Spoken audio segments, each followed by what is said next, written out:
My question to the African heads of states: what can we do to bring hope to your children who are in the diaspora? What can we do to create a pathway for those who are descendants of the formerly enslaved to say, you know what? If the going gets tough, I can always go home to Africa. To you, African leaders, you have the power of the pen. You have the voice to give to your parliaments, to create a pathway for your children, descendants of the formerly enslaved, to come home, to re-anchor them so they don't continue to feel like they're lost in the wilderness. We have that responsibility to pave that path.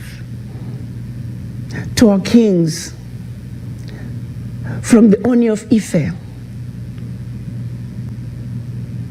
to the Osei Tutu of Ghana, to King Zulutini of the Zulu people, to the King of Swaziland, all around the continent, the King of Morocco, please, I need you to take a moment and listen to the voices of your children in the diaspora. They have been calling to come home for over 400 years. Please answer their cries. They need to come home. And you can do it. To the African leaders, I say, please create a pathway, because your children have been crying for too long. I did not mean to cry, but this is very upsetting. The children of Africa must go home. Let's make it happen.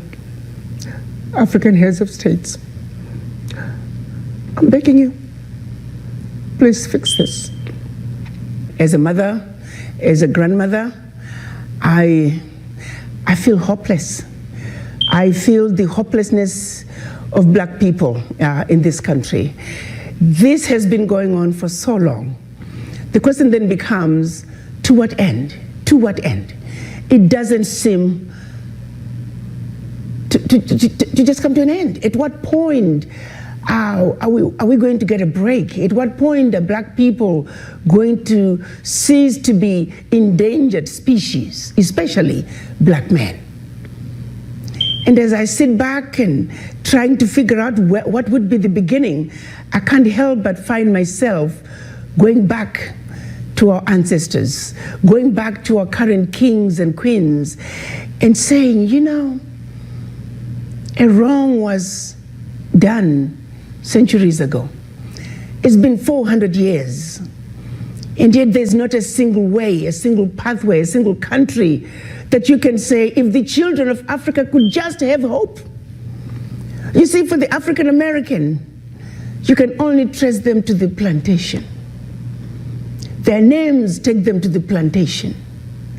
It's almost as if they're just like a ship that's all sails, but no anchor.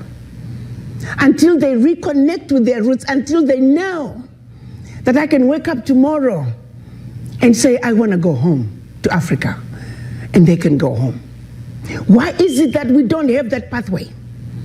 Why is it that we don't have that pathway? I woke up this morning, and that's the one thing that was on my mind, to say, if only there could be a pathway where this sense of hopelessness that I feel and see that's palpable among Black people in this country, and not only in this country, even in Europe, where Black people are being hunted like wild animals, where that white man was comfortable, that white police officer was quite comfortable, looking so relaxed with his knee on George's neck, killing him slowly for 10 minutes, hands in his pocket like no big deal. I feel the hopelessness. I feel the exasperation. I feel the tiredness.